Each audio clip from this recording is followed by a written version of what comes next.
सर्वांचं या पत्रकार परिषदेमध्ये मी स्वागत करतो। महाराष्ट्र विधानमंडळाचं पावसाळी अधिवेशन उद्यापासून सुरू होणार आहे।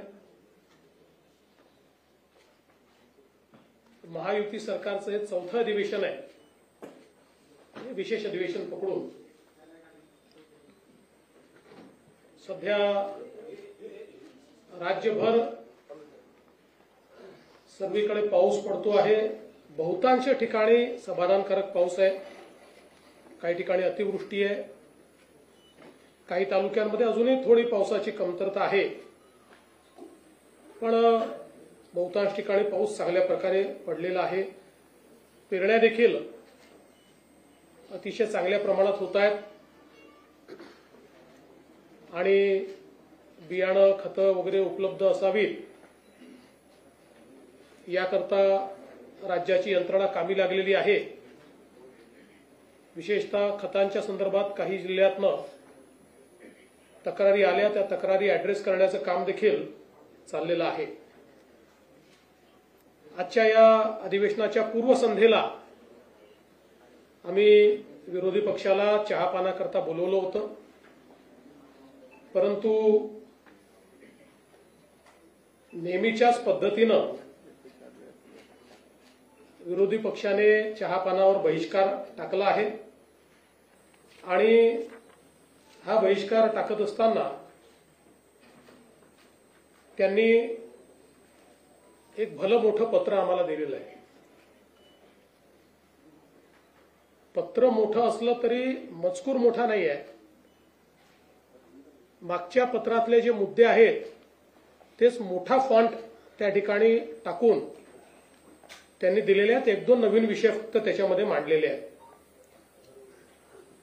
पण मराठीचा विषय अत्यंत महत्त्वाचा असल्यामुळे मी त्यांच्या निदर्शनास आणून देतो की त्यांच्या पत्रामध्ये व्याकरणाच्या 24 चुका आहेत,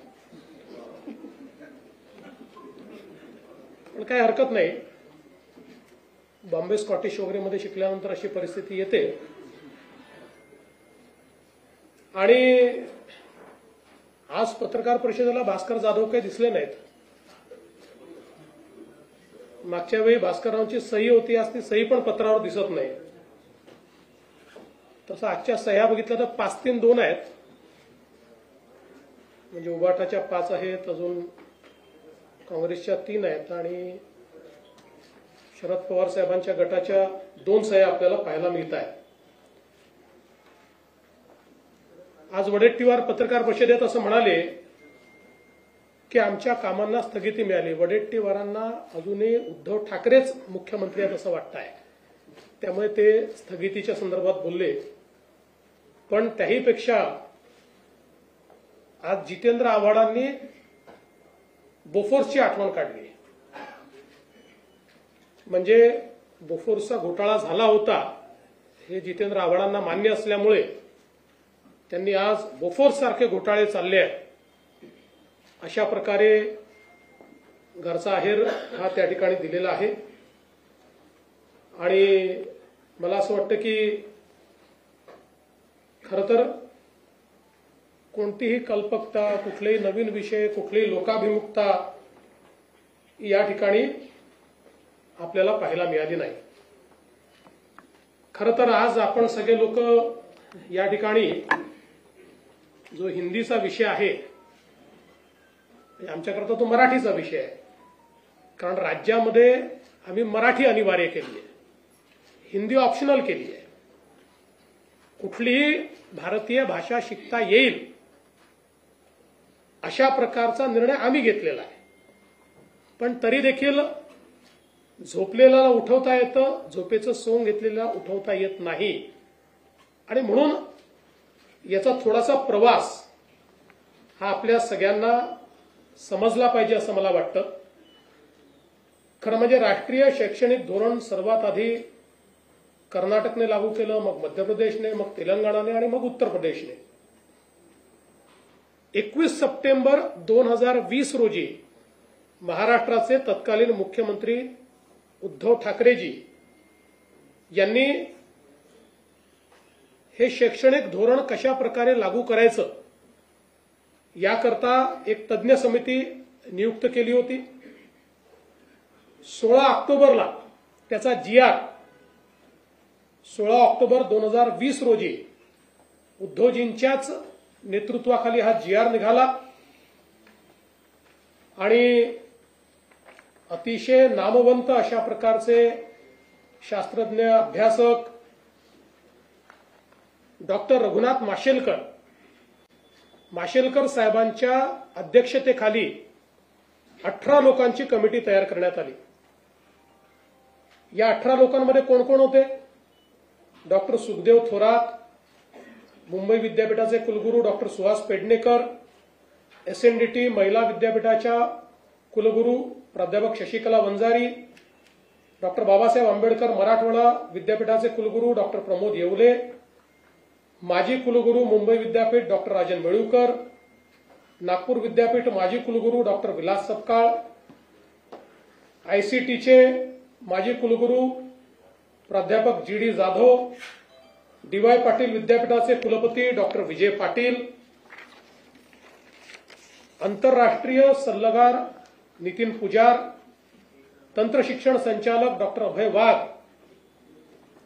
आणि हैदराबाद सिंध नॅशनल कॉलेजिएट विद्यापीठ मुंबईचे कुलाधिकारी निरंजन हिरानंदानी, शासकीय अभियांत्रिकी महाविद्यालय पुणेचे संचालक भारत आहुजा, मराठवाडा वाणिज्य विद्यालय पुणेचे प्राचार्य देविदास गोल्हर, मुंबई विद्यापीठाचे सिनेट सदस्य मिलिंद साटम, पार्ले टिळक व्यवस्थापन महाविद्यालयाचे शिक्षण तज्ज्ञ डॉक्टर अजित जोशी, शिक्षा विद्या प्रबोधिनी हा महत्वाचा आहे, शिक्षा विद्या प्रबोधिनीचे संस्थापक विश्वस्त विजय कदम जे शिवसेनेचे उपनेते आहेत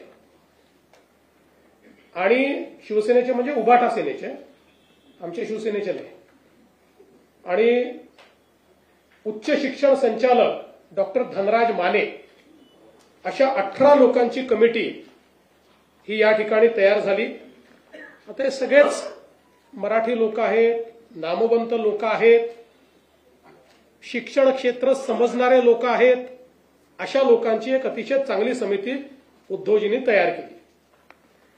14 सप्टेंबर 2021ला या समितीने उद्धव ठाकरे साहेबांना 101 पानाचा अहवाल सादर केला. त्याचं जे DGIPRचं ट्विट आहे तेही माझ्याकडे आहे, हे आपण सगळे बघू शकता. तो अहवाल स्वीकारताना उद्धवजी दिसतायत, बरेच लोक दिसतायत, माननीय संपादकही उपस्थित होते पण फोटोत दिसत नाही आहेत, आणि हा ट्विट त्या ठिकाणी करण्यात आलेला आहे. हे त्या संदर्भात त्यांचं वाक्य की याची लगेच आम्ही अंमलबजावणी करणार वगैरे ते सगळं हे प्रेसमध्ये त्यावेळी आलेलं आहे. आणि मग आपण जर बघितलं तर 15 सप्टेंबर 2021 च्या या बातम्या वगैरे आहेत, मी आता त्याच्यामध्ये जात नाही.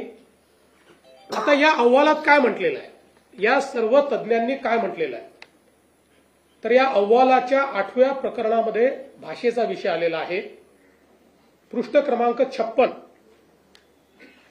आता पृष्ठ क्रमांक 56 वर अहवालामध्ये जो काही या ठिकाणी शिफारस त्यांनी केलेली आहे त्याच्याकरता एक उपगट तयार करण्यात आला होता, आणि त्या उपगटामध्ये कोण होते? भाषेच्या उपगटामध्ये डॉक्टर सुखदेव थोरात, नागनाथ कोतापल्ले, अजून काही सदस्य होते, पण यात भाषेच्या या उपगटामध्ये महत्वाचे सदस्य होते विजय कदम, उबाठाचे उपनेते विजय कदम हे या उपगटाचे नेते होते किंवा यातले प्रमुख होते. आणि यांनी काय शिफारस केली आहे, तर यांनी शिफारस अशी केलेली आहे की मुद्दा क्रमांक 8.1 इंग्रजी आणि हिंदी भाषा ही दुसरी भाषा म्हणून पहिल्या वर्गापासून लागू करण्यात यावी. 1ली ते 12वी असे 12 वर्ष विद्यार्थी इंग्रजी शिकतील तर त्याला इंग्रजी भाषेची जाण येईल आणि आवश्यक पुस्तके वाचता येतील. अभियांत्रिकी, वैद्यकीय आणि अन्य तांत्रिक व्यावसायिक अभ्यासक्रमांसाठी ते सज्ज असतील. उच्च शिक्षण संस्थांमधून मराठी शिकवण्याला प्राधान्य द्यावेच लागेल, पण त्याच वेळी इंग्रजी आणि हिंदी ही दुसरी भाषा पहिल्या वर्गापासून ते 12वी पर्यंत सक्तीची करण्यात यावी. आवश्यकता भासत असेल तर महाविद्यालयीन शिक्षणाच्या 3 किंवा 4 चौथ्या वर्षाच्या पदवी अभ्यासक्रमामध्येही हिंदी सक्तीची करावी. आता कोणी म्हटलंय, उद्धवजींनी तयार केलेल्या समितीमध्ये ज्यात उबाठा सेनेचे उपनेते हे सदस्य आहेत, त्यांनी केलेली ही शिफारस आहे. खरं म्हणजे हे रिकमेंडेशन आता इंग्रजीमध्येही आहे, ते पुन्हा मी वाचून दाखवत नाही. आता आपण जर बघितलं तर 14 सप्टेंबर 2021 रोजी हा अहवाल सादर झाल्यानंतर तो मंत्रिमंडळापुढे आला आणि 7 जानेवारी 2022ला त्याचं इतिवृत्त कायम झालंय. आपल्याला पाहिजे असेल तर त्या इतिवृत्ताची कॉपी देखील मी दाखवतो. हे सही आपण ओळखतो उद्धवजींची, म्हणून मी तुम्हाला दाखवतो ती.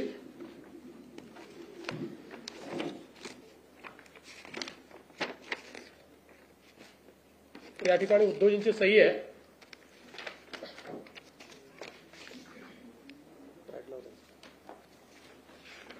ठीक आहे. मुख्यमंत्री उद्धव ठाकरेंची सही आहे कॅबिनेट निर्णयावर. मिनिट्सवर म्हणजे कन्फर्म झालेली आहेत मिनिट्स, ही त्यांची उद्धवजींची सही याच्यावर आहे. त्यामुळे याच्यामध्ये कुठेही हा अहवाल स्वीकारताना त्रिभाषा सूत्र बाजूला ठेवा, हे आम्हाला मान्य नाही, याच्यावर निर्णय केलेला नाही, असं काहीच म्हटलेलं नाही. उलट जी अकॅडमिक बँक ऑफ क्रेडिट, जो एक महत्वाचा कळीचा विषय याच्यामध्ये आहे की तिसरी भाषा का बरं, तर तिसऱ्या भाषेमुळे अकॅडमिक बँक ऑफ क्रेडिटमध्ये मार्क मिळतील आणि पुढच्या ऍडमिशन करता ते मार्क कामी येतील. त्या अकॅडमिक बँक ऑफ क्रेडिटलाही मान्यता याच कॅबिनेटच्या निर्णयातनं देण्यात आलेली आहे. आणि म्हणून आपण जर बघितलं तर या ठिकाणी माशेलकर समितीचा अहवाल आणि त्यावरचे निर्णय हे याकरता सांगतो. काही लोक म्हणतात आम्ही निर्णय घेतला नाही, आम्ही नुसता अहवाल स्वीकारला नाही. या ठिकाणी मंत्रिमंडळाच्या बैठकीमध्ये हा विषय घेऊन त्याला मान्यता दिली आणि मग त्याच्यावर कमिटी काय तयार केली, याच्या इम्प्लिमेंटेशन करता नियम बनवायची कमिटी आहे.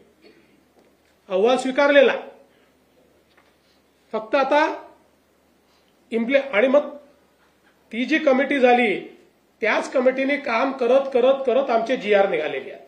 हे जे जीआर आमच्या काळात निघाले आहेत हे तेच काम करत करत करत ते आमच्या काळामध्ये अशा प्रकारचे सगळे जीआर निघालेले आहेत. आणि म्हणून मला असं वाटतं की या संदर्भात आपण जर बघितलं असेल तर 16 एप्रिलला 2025ला आम्ही पहिला जीआर काढला आणि त्या जीआर मध्ये आपण असं म्हटलं की मराठी ही सक्तीची आहे, दुसरी भाषा आपण इंग्रजी म्हटली, तिसरी भाषा आपण हिंदी म्हटली. त्यावर अनेकांनी प्रश्नचिन्ह उपस्थित केल्यानंतर आपण 17 जूनला हा जीआर बदलला आणि यामध्ये सांगितलं की कुठलीही भारतीय भाषा तिसरी भाषा म्हणून शिकता येईल. आणि त्याही जीआर मध्ये आपण सांगितलं मराठी सक्तीची भाषा कुठली, मराठी, आणि तिसरी भाषा म्हणून कोणतीही भारतीय भाषा शिकता येईल अशा प्रकारचा स्पष्टपणे जीआर काढला. आणि याच्यामध्ये आपण जर विचार केला तर ही तिसरी भाषा पहिलीपासून नाही आहे, त्याचं लेखन वाचन हे तिसरीपासून आहे. आणि 2 वर्ष पहिले नुसती बोली आहे, म्हणजे त्यांच्याशी संवाद करायचा आहे. त्यामुळे हा जो काही अहवाल या ठिकाणी मांडण्यात आला होता त्यानुसारच खरं म्हणजे आमच्या सरकारने निर्णय घेतला नव्हे तर सक्तीची केलेली हिंदी याच्यामध्ये ऑप्शन देण्याचं काम आमच्या सरकारने केलं की कुठलीही भारतीय भाषा. आणि मला या निमित्ताने खरं म्हणजे भारतरत्न डॉक्टर बाबासाहेब आंबेडकर यांनी जे भाषण केलेलं आहे त्यातले हे का महत्वाचं आहे तर काय मत होतं भारतरत्न डॉक्टर बाबासाहेब आंबेडकरांचं, one language can unite people, two languages are sure to divide, this is an inexplorable law, culture is conserved by the language. Since Indian wish to unite and develop a common culture, it is the bounden duty of all Indians to own up Hindi as their language. An Indian who does not accept this proposal as a part and parcel of linguistic state has no right to be Indian. He may be 100% Maharashtrian, Tamilian और गुजराती. पुढे त्यांनी असं म्हटलेलं आहे की आपली मातृभाषा ही शिकलीच पाहिजे पण त्यासोबत हिंदी देखील शिकली पाहिजे. हे भारतरत्न डॉक्टर बाबासाहेब आंबेडकरांचं दिलेलं भाषण आहे. तथापि आज ज्या प्रकारे नेहमीच्या पद्धतीनं आपणच निर्णय घ्यायचे, बरं या मंत्रिमंडळामध्ये त्यावेळेची संपूर्ण शिवसेना होती, उद्धवजी त्याचे प्रमुख होते, शरद पवार साहेबांची पार्टी पूर्णपणे त्या ठिकाणी होती आणि काँग्रेस पार्टी पण होती. या सगळ्यांनी मिळून याला मान्यता दिली, आम्हीच नव्हतो. पण ठीक आहे, आमचा काही त्याला विरोध नाही आहे, पण सगळ्यांनी, कारण माशेलकर साहेबांसारखे, सुखदेव थोरात साहेबांसारखे अभ्यासक ज्यावेळेस एखादा रिपोर्ट देत आहेत आणि तो जर स्वीकारला होता तर चूक काय आहे. पण नेहमीच्या पद्धतीनं सत्तेत असलं की वेगळं बोलायचं, सत्तेतनं बाहेर आलं की वेगळं बोलायचं, सत्तेत असलं की रिफायनरीला विरोध करायचा, सत्तेच्या बाहेर असलं की रिफायनरीला विरोध करायचा, पुन्हा सत्तेत आलं की पत्र पाठवायचं केंद्र सरकारला आमच्याकडे रिफायनरी करा. ही जी पद्धत आहे याच्यामध्ये केवळ विरोधाला विरोध अशा प्रकारची पद्धती दिसते आहे. त्यामुळे खरं तर पहिला प्रश्न म्हणजे या सगळ्या प्रक्रियेत राज ठाकरे नव्हते, कारण त्यांचा मंत्रिमंडळातही नव्हता, अपोजिशनलाही कोणी नव्हता. मला तर असं वाटतं की पहिला प्रश्न राज ठाकरेंनी उद्धव ठाकरेंना विचारला पाहिजे की तुम्हीच जर याला मान्यता दिली तर आता कुठल्या तोंडानं आंदोलन करायला निघालात, हा प्रश्न विचारला पाहिजे.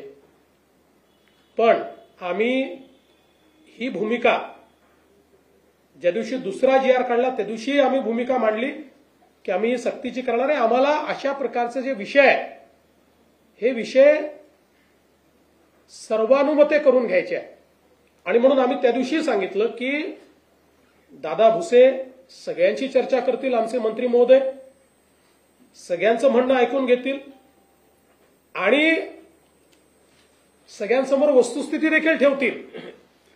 कारण अकॅडमिक बँक ऑफ क्रेडिटमध्ये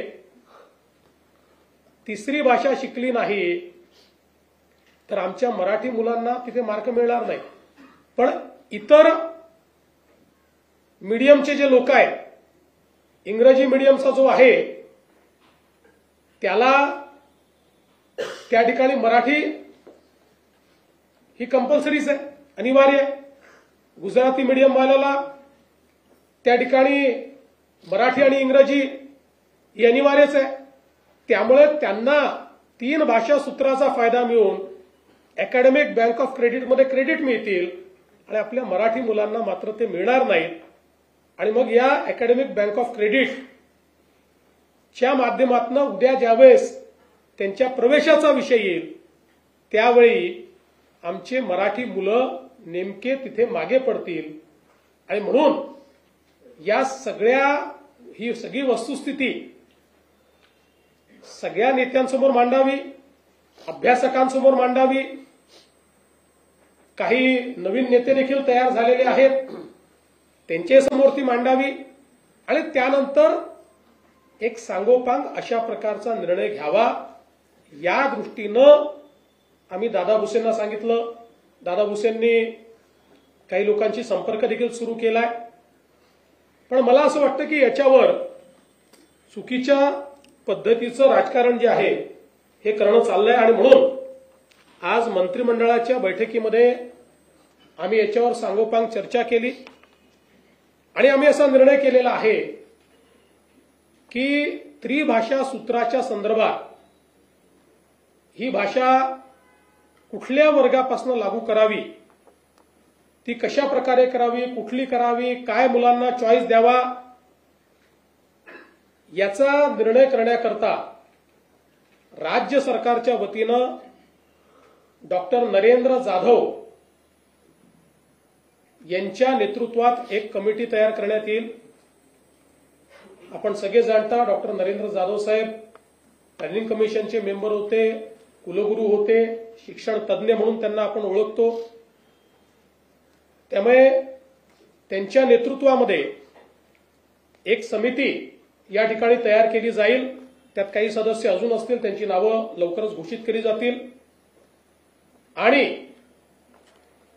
या समितीचा रिपोर्ट आल्यानंतरच त्रिभाषा सूत्र त्या रिपोर्टच्या आधारावर या ठिकाणी लागू केलं जाईल.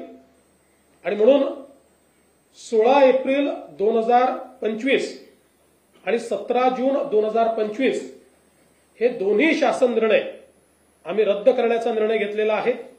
हे दोन्ही शासन निर्णय या ठिकाणी रद्द आम्ही करतो आणि ही नव्याने समिती तयार करतो. ही समिती त्रिभाषा सूत्राच्या संदर्भातलं सगळं सूत्र माशेलकर कमिटीच्या अहवालाचा अभ्यास करेल. ज्या लोकांचं याच्यावर दुमत आहे त्यांचंही म्हणणं ऐकून घेईल आणि त्यानंतर आपल्या विद्यार्थ्यांच्या हिताचा काय निर्णय आहे तो निर्णय या कमिटीच्या माध्यमातून येईल आणि मग तो राज्य सरकार स्वीकारेल आणि त्यानुसार पुढची कारवाई केली जाईल. अशा प्रकारचा निर्णय आज आम्ही मंत्रिमंडळामध्ये घेतलेला आहे. आमच्याकरता मराठी आणि मराठी मुलगा किंवा विद्यार्थी हा महत्वाचा आहे. आमची नीती मराठी केंद्रित असेल. आमची नीती ही मराठी, आमचा जो विद्यार्थी आहे त्या विद्यार्थी केंद्रित अशा प्रकारची आमची नीती असेल. याच्यामध्ये आम्हाला कुठल्याही प्रकारचं राजकारण जे आहे ते राजकारण करायचं नाही आहे. खरं म्हणजे उद्यापासून जे काही अधिवेशन सुरू होणार आहे या अधिवेशनामध्ये एकूण 12 विधेयके आम्ही प्रस्तावित केलेली आहेत आणि संयुक्त समितीकडे पाठवलेलं एक जे जनसुरक्षेचं विधेयक आहे ते आता कमिटीने त्याचा रिपोर्ट दिलेला आहे आणि अतिशय सांगोपांग चर्चा करून एकमताने तो रिपोर्ट आलेला आहे. त्याच्यामुळे त्या रिपोर्टवर आता आधारित चर्चा होऊन हे विधेयक देखील या अधिवेशनासमोर असेल. त्यामुळे एकूण जुनं एक प्रलंबित विधेयक, एक संयुक्त समितीचं विधेयक आणि 12 प्रस्तावित विधेयके या सभागृहापुढे येतील. 6 अध्यादेश हे सभागृहाच्या पटलावर ठेवले जातील आणि एकूणच हे जे अधिवेशन आहे आमच्याकडे प्रचंड बहुमत असताना देखील आम्ही अधिवेशनातनं पळ काढणारे नाही. पूर्ण 3 आठवड्याचं अधिवेशन आम्ही घेतलेलं आहे. आमची अपेक्षा आहे की विरोधी पक्षाने या अधिवेशनामध्ये चर्चा करावी आणि त्यांच्या प्रत्येक प्रश्नाला उत्तर द्यायला आम्ही तयार आहोत. राज्याला विकासाकडे नेण्याकरता आमची महायुती उत्तम काम करते आहे आणि त्या दृष्टीनं या अधिवेशनात आमची पुढची ध्येय धोरणं देखील आम्ही त्या ठिकाणी आपल्यापर्यंत आपल्या मार्फत जनतेपर्यंत पोहोचवू. धन्यवाद. शिंदे.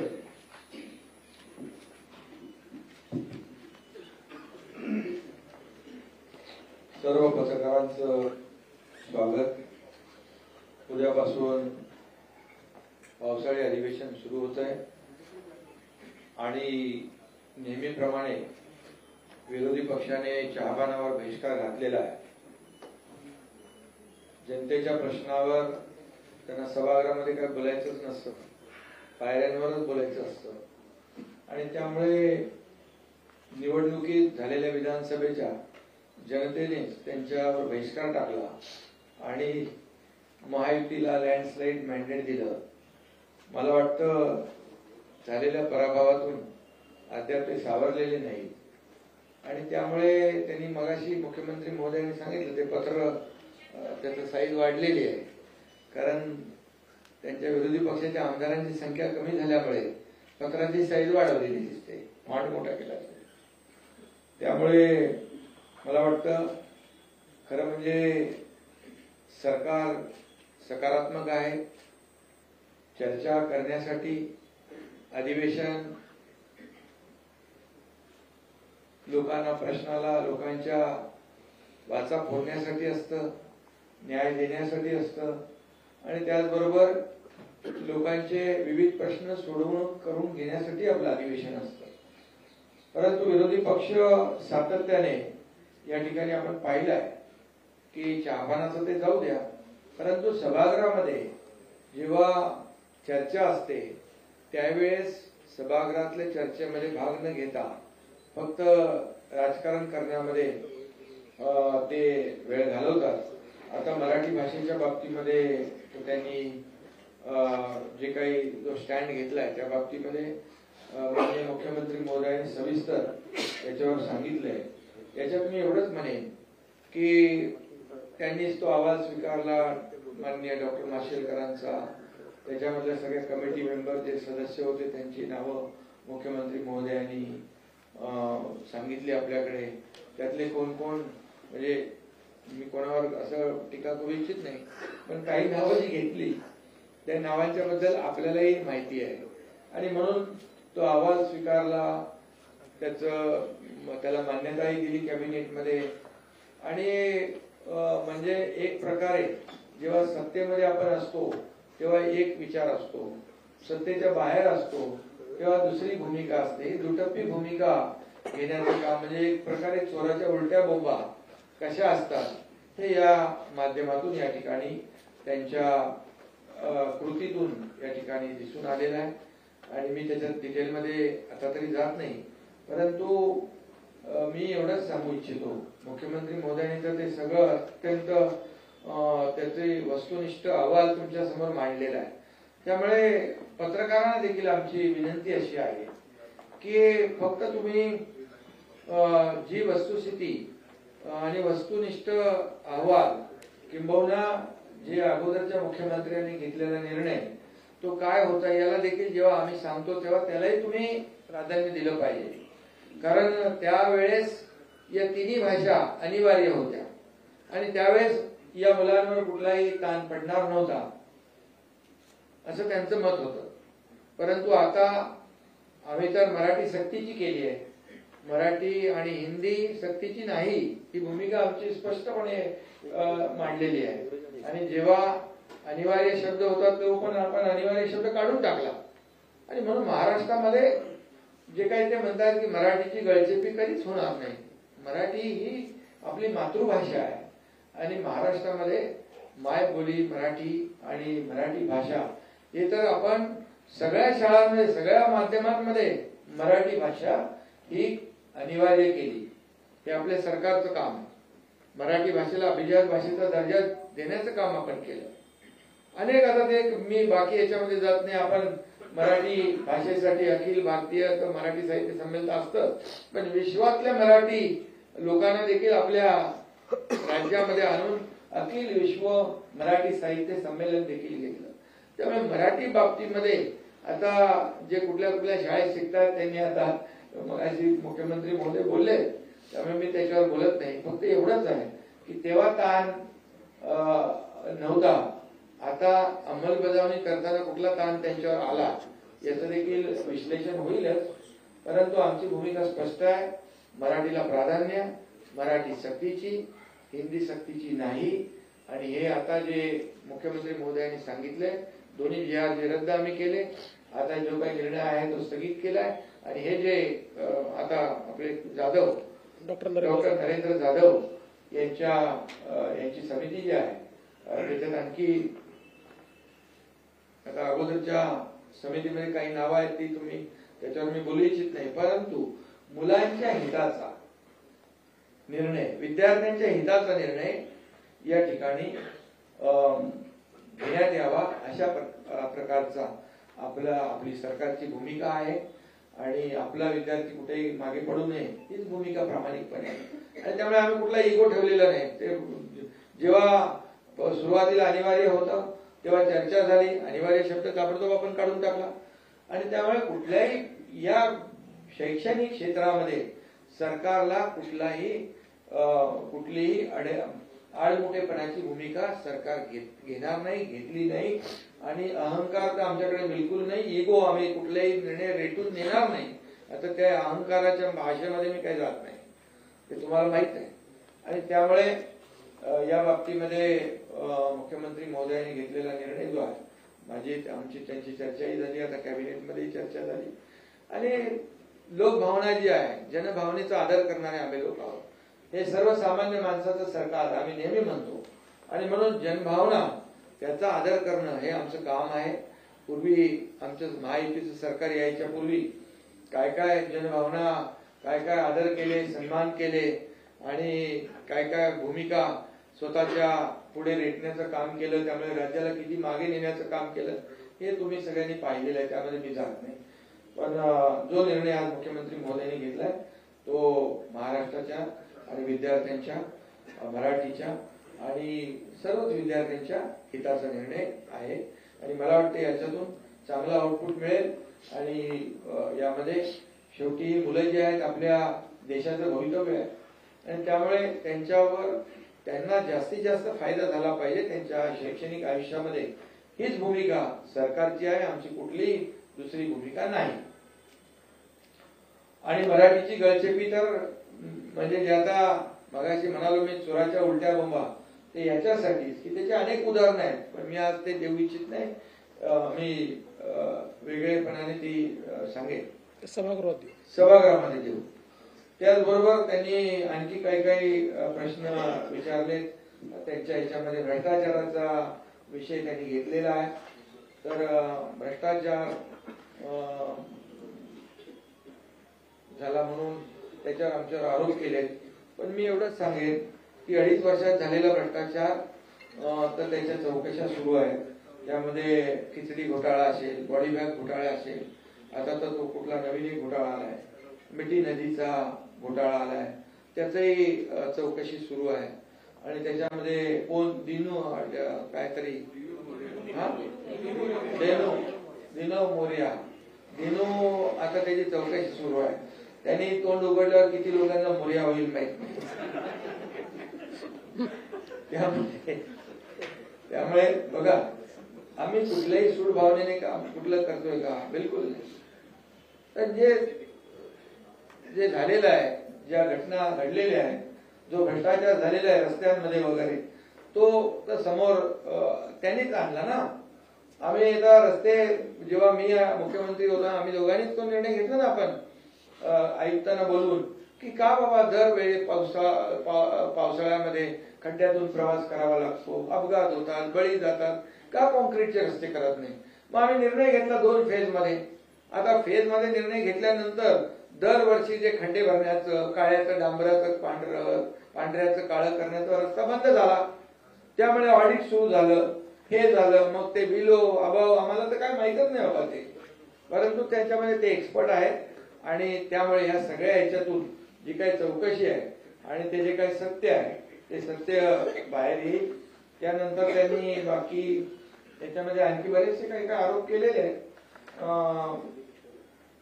पीक विमा वगैरे त्याच्यामध्ये मी काही जात नाहीये. पीक विमा योजना जी आहे ते उलट शेतकऱ्यांच्या म्हणजे कंपन्यांना फायदा होऊ नये, शेतकऱ्यांना फायदा व्हावा म्हणून आपण ती योजना जी आहे ती योजनेचं स्वरूप बदललंय. त्याच्यामध्ये पण त्यांनी काही हे घेतलेलं आहे. पूर्वी ते म्हणाले सौर विजेच्या बिलाबद्दल पण त्यांनी आरोप केलेला आहे. पण मी मुख्यमंत्री महोदयांना धन्यवाद देईन की आतापर्यंतच्या इतिहासामध्ये विजेचं बिल कमी झालेलं कधी आपण पाहिलं नाही. पण आमच्या महायुतीच्या सरकारमध्ये देखील आपण किती 7.5 HP पर्यंत कृषी पंपाला मोफत केलं. ते आजही मोफत आहे. आणि आता देखील 10% पर्यंत आपलं बिल कमी होत आहे सर्वसामान्य लोकांचं. आणि ते टप्प्याटप्प्याने आणखी कमी होईल. म्हणजे इतिहासामध्ये पहिल्यांदा विजेचं बिल कमी करण्याचा, कमी होण्याचा प्रकार आणि निर्णय पहिल्यांदा झाला. यापूर्वीच्या मला आठवत आहे काँग्रेसच्या सरकारने निवडणुकीच्या आधी म्हणाले वीज बिल माफ करू. पण जसे सरकारमध्ये आल्यानंतर वीज बिल गेली. म्हणाले प्रिंटिंग मिस्टेक झालं. आम्ही प्रिंटिंग मिस्टेक म्हणणारे नाही. ज्या आम्ही योजना जाहीर केलेल्या आहेत, ज्या योजना आम्ही घोषित केलेल्या आहेत, लाडकी बहीण योजना असू द्या नाही तर आणखी ज्या योजना आहेत त्या टप्प्याटप्प्याने सगळ्या पूर्ण. तेव्हा मला वाटतं मुख्यमंत्री सुशील कुमार शिंदे होते. तर आठवण करून दिली मी. त्यामुळे आम्ही प्रिंटिंग मिस्टेक म्हणणारे नाही. आणि निवडणुकीमध्ये आश्वासन द्यायची असतात, पाळायची कुठे असतात असं म्हणणारेही नाही. त्यामुळे तो एक विषय मी या ठिकाणी सांगू इच्छितो. बोगस बियाणे वगैरे ते काय त्याच्यावर कारवाई आम्ही करतोच आहे. आणि त्यामध्ये आजच आम्ही शेतकऱ्यांसाठी कृषी संजीवनी प्रकल्प नानाजी देशमुख किती 6,000 कोटीला आपण मान्यता आजच दिली. टप्पा 2 शेतकऱ्यांसाठी महायुती सरकारने गेल्या 3 वर्षामध्ये जवळपास 45,000 कोटी रुपये च्या योजना आपण शेतकऱ्यांसाठी केल्या. 15-16 हजार कोटी रुपये आपण अतिवृष्टी, अवकाळी आणि गारपिटीच्या नुकसान भरपाई पोटी दिले. त्यामुळे शेतकऱ्यांना काय दिलं, शेतकरी सन्मान योजना आपण केली. प्रधानमंत्री महोदय 6,000 केंद्राचे आणि आपले पण 6,000 असे 12,000 रुपये शेतकऱ्यांना देखील वर्षाकाठी या ठिकाणी देण्याचा निर्णय देखील आपल्या सरकारने घेतलेला आहे. आणि त्यामुळे मला वाटतं त्यांच्या या कुठल्याही आरोपाला काही हे नाहीये, म्हणजे काय बेस नाहीये. त्यामुळे आम्ही जे काही निर्णय घेतोय ते निर्णय या महाराष्ट्रातल्या जनतेच्या हिताचे घेतोय. आमची 2.5 वर्षाची पहिली इनिंग होती तेव्हा जे आम्ही टेक ऑफ घेतलं होतं तो वेग अद्याप अजूनही तसाच ठेवलाय, वाढवलाय. मुख्यमंत्री महोदयांनी 100 दिवसाचा कृती आराखडा सुरू केला. त्या कृती आराखड्यामध्ये सगळ्या बऱ्याचशा कलेक्टर, जिल्हाधिकारी, महापालिका आयुक्त, सीओ यांनी चांगलं काम केलं. याचं कारण एवढंच की सर्वसामान्य माणसाला न्याय मिळाला पाहिजे. सर्वसामान्य माणसाला त्याच्या त्याच्या तालुक्यात, जिल्ह्यात न्याय मिळाला पाहिजे. तो मंत्रालयापर्यंत येता कामा नये. त्यानंतर 150 दिवसाचा आता कार्यक्रम आपण कृती आराखडा जाहीर केलाय. कालच आपलं मास राईडचं लोकार्पण झालं नागपूरमध्ये. कुठलाही जिल्हा कुठेही इतर जिल्ह्यांपेक्षा मागे राहू नये यासाठी महास्ट्राईड हे त्याचं लोकार्पण झालं. आपण वर्ल्ड बँकेसोबत या ठिकाणी त्यांच्या सोबत राज्य सरकार एकत्र काम करतंय आणि प्रत्येक जिल्ह्याला समान न्याय, म्हणजे तुम्हाला विकासाचं सांगतोय. आता 2.5 वर्षापूर्वी तर तुम्हाला माहिती आहे, 2.5 म्हणजे माझ्या 2.5 वर्षापूर्वी, आता माझे 2.5 वर्ष धरा.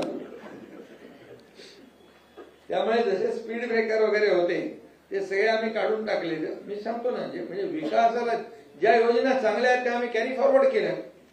परंतु 2014ला देवेंद्रजी मुख्यमंत्री होते तेव्हा शेतकऱ्यांच्या जलयुक्त शिवार योजना कोणी बंद केल्या? मराठवाडा वॉटर ग्रीड कोणी पासनात बांधलं? ते मुख्यमंत्री आम्ही झाल्यानंतर पुन्हा आमच्या टीमने सुरू केलं.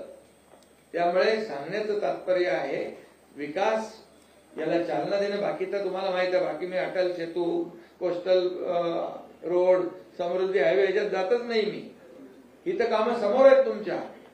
म्हणून तर आम्हाला, आणि लोकाभिमुख कल्याणकारी योजना म्हणून तर लोकांनी लँडस्लाईड मॅन्डेट दिलं महाराष्ट्रातल्या. त्यांनी दुसरं म्हटलंय की इथं बरं ते स्टार्टअप बिटअप मध्ये काय मी जात नाही. खूप म्हणजे महाराष्ट्र जीडीपी नंबर 1 आहे, एफडीआय मध्ये नंबर 1 आहे, स्टार्टअप मध्ये नंबर 1 आहे, विकासामध्ये पुढे आहे. किती आता 20 लाख कोटी झाले आपल्या दोघांचे मिळून 20 लाख कोटी एमओयू हाऊस मध्ये झाले. कधी झाले होते? आणि नुसते एमओयू नाही केले, कन्व्हर्जन त्याचं 70 to 80% आहे. याचा अभिमान आहे आम्हाला. आणि म्हणून मोदीजी पण ज्या पद्धतीने देशाचं जे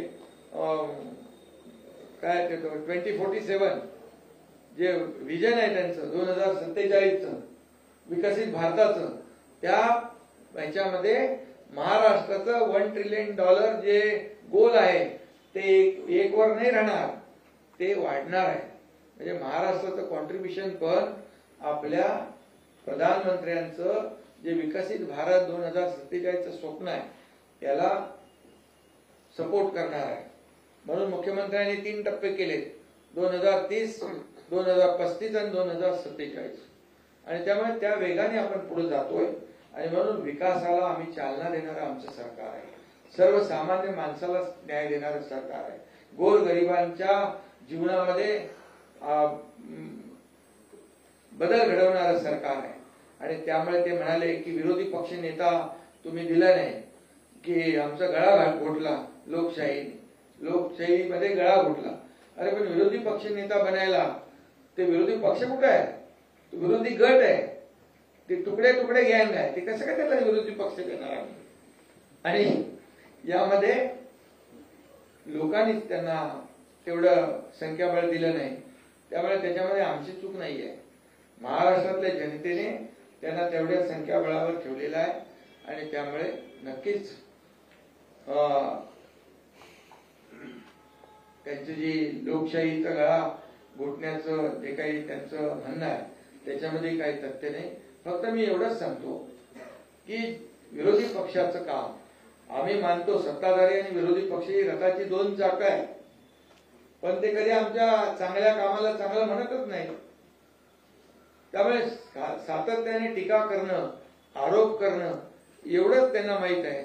पण आमची इच्छा आहे, जसं मुख्यमंत्री म्हणाले की सभागृहामध्ये प्रत्येक विषयावर चर्चा करण्याची आमची तयारी आहे.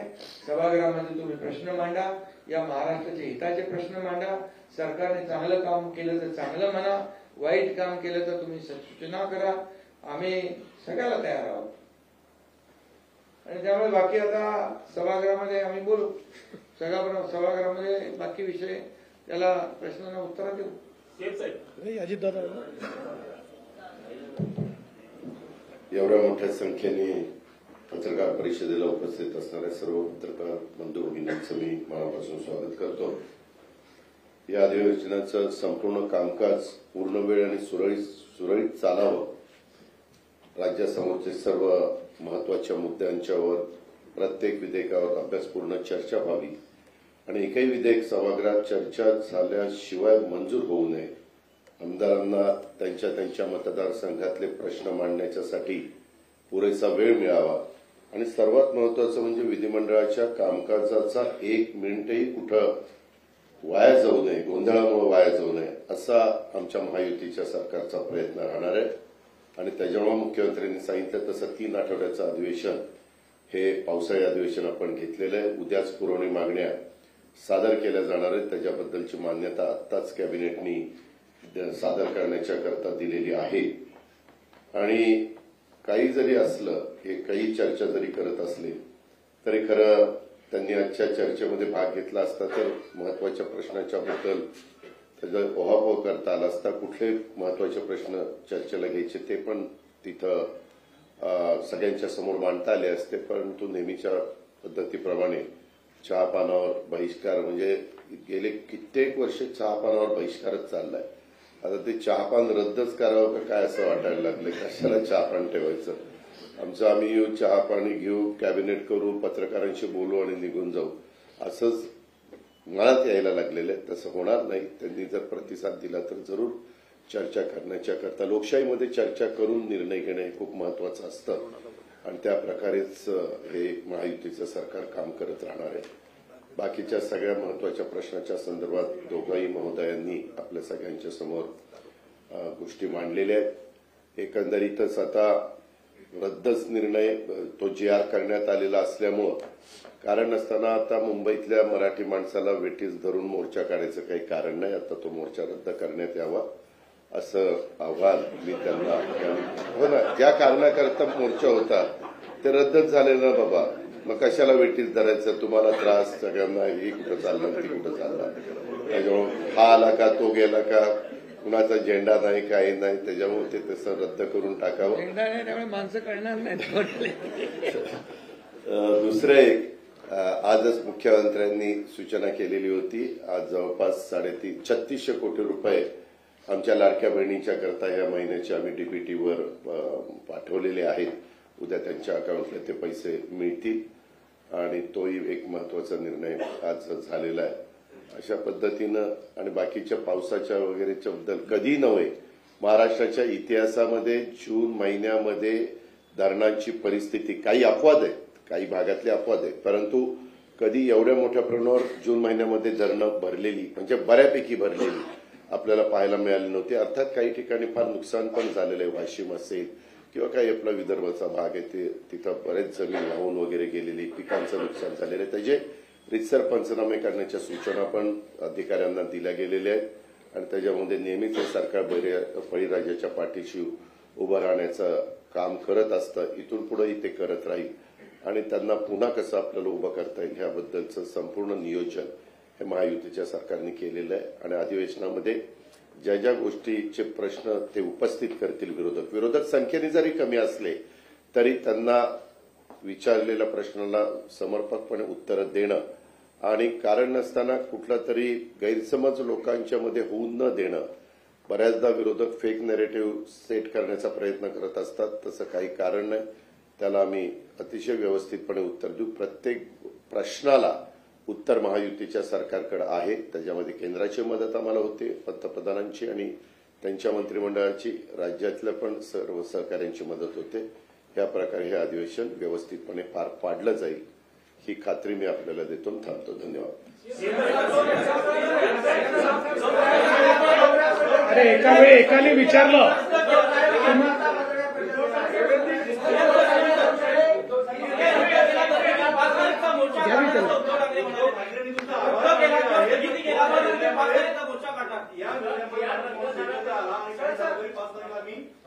काढावा त्यांनी म्हणजे फक्त राजकारणच आहे. आलं याच्यातनं स्पष्टच झालं ना की फक्त राजकारणाकरताच त्यांनी हा निर्णय केला होता.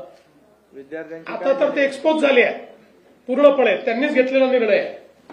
मला त्या निमित्तानं मराठी माणसांना सांगायचंय महाराष्ट्रातल्या जनतेला सांगायचंय हा निर्णय रद्द झालेला आहे. कुणी मोर्चाला प्रतिसाद देऊ नये. धन्यवाद.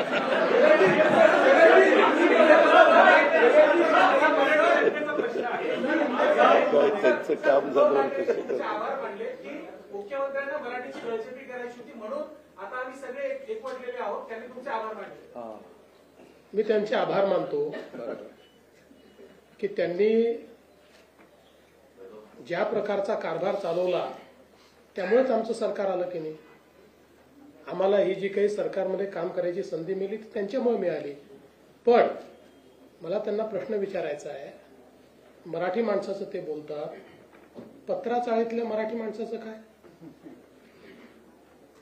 बीडीडी स्कीम मधल्या मराठी माणसाचं काय? अभ्युदयनगर मधल्या मराठी माणसाचं काय? गिरगावातल्या मराठी माणसाचं काय? या मुंबईतनं मराठी माणूस सोडून गेला त्याला ते जबाबदार नाहीत आणि त्याला इथे घर देण्याचं काम हे शिंदे साहेबांनी आम्ही अजितदादांनी आमच्या सरकारने केलं. त्यामुळे मराठी माणसाचं पोट भाषण देऊन भरणार नाही. मराठी माणसाच्या गोष्टी करायच्या आणि धन्नासेठांच्या पाठीशी उभं राहायचं ही जी त्यांची नीती होती आज त्यांच्यापुढे हा देखील प्रश्न योग्य विचारू. मगाशी आम्ही सांगितलं सभागृहामध्ये सांगू की मुंबईच्या महानगरपालिकेच्या मराठी शाळा कोणी बंद केल्या? त्या कशा सीबीएसईकडे गेल्या? त्यातल्या मराठीची काय अवस्था झाली? या सगळ्या गोष्टी आमच्याकडे आहेत. काळजी करू नका. स्टॉक भरपूर आहे. योग्य वेळी बाहेर काढू.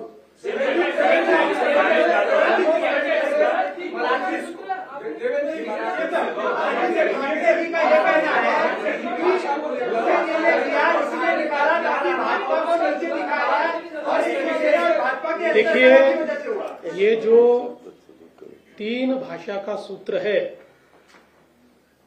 जो नई शिक्षा नीति ने दिया है, उसके ऊपर श्रीमान उद्धव ठाकरे ये जिस समय महाराष्ट्र के मुख्यमंत्री थे, उन्होंने डॉक्टर माशेलकर जी की कमेटी तैयार की थी। उस कमेटी ने रिपोर्ट देकर पहले क्लास से मराठी के साथ साथ हिंदी और अंग्रेजी अनिवार्य की जाए, कंपलसरी की जाए, इस प्रकार का रिपोर्ट दिया। उस रिपोर्ट को उद्धव जी की कैबिनेट ने स्वीकारा। कैबिनेट के निर्णय के मिनट्स ऑफ द मीटिंग पर श्रीमान उद्धव ठाकरे जी, इनकी सिग्नेचर है और अब उस पर वो राजनीति कर रहे हैं। हमने ये बार बार बताया कि मराठी अनिवार्य है और कोई भी भारतीय भाषा आप सीख सकते हो, किंतु इनका विरोध हिंदी को है, इनका विरोध हिंदी भाषा को है। भारतीय भाषा को विरोध है और अंग्रेजी के लिए रेड कारपेट है। इनको अंग्रेजी चलती है लेकिन हिंदी नहीं चलती। और हमने जो निर्णय किया था उसमें कोई भी भारतीय भाषा आप सीख सकते हो, ऐसा निर्णय किया था। अब वो कौन से क्लास से लागू करना चाहिए, इसके ऊपर कुछ मत मतांतर है। इसलिए हमने ये निर्णय किया है कि हम लोग डॉक्टर नरेंद्र जाधव, इनकी एक कमेटी तैयार कर रहे हैं। ये कमेटी इसके ऊपर जो माशेलकर कमेटी का रिपोर्ट है, अलग अलग लोगों का जो कहना है, उसके ऊपर निर्णय करेगी और उसके बाद हम त्रिभाषा सूत्र उस अनुसार लागू करेंगे। और तब तक जो 2 निर्णय हमने लिए थे उनको हमने खारिज किया। इनिशियली त्यांच्याशी जी चर्चा झाली त्यांनी 3 महिन्याचा वेळ मागितला।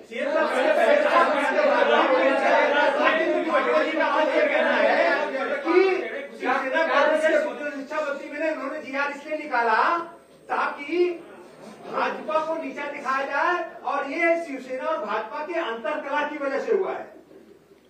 किसने बोला ये?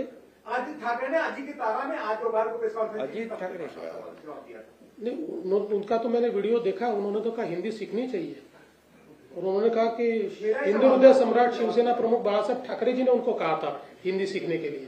सर, उसके बाद भी उद्धव ठाकरे जिस तरीके से मोर्चा निकालने को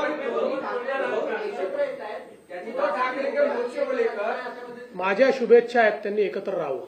उद्धव ठाकरे मोर्चा निकालने के लिए अभी भी तैयार है और कहना है कि मराठी भाषा के मुद्दे पर। देखिए, इससे ही ध्यान में आ गया कि उनको केवल राजनीति करनी है। मैं इतिहास के 10 चीजें बता सकता हूं कि केवल मराठी आदमी का नाम आगे करके उद्धव ठाकरे जी ने किस प्रकार से मराठी आदमी को ही इस मुंबई के बाहर निकाला है और उसी मराठी आदमी को मुंबई में वापस लाने का काम हमारी महायुति की सरकार ने किया है। धन्यवाद। नहीं, वो तो राजनीति है ना, और अजीत दादा ने बोला है कोई मराठी आदमी जाएगा नहीं।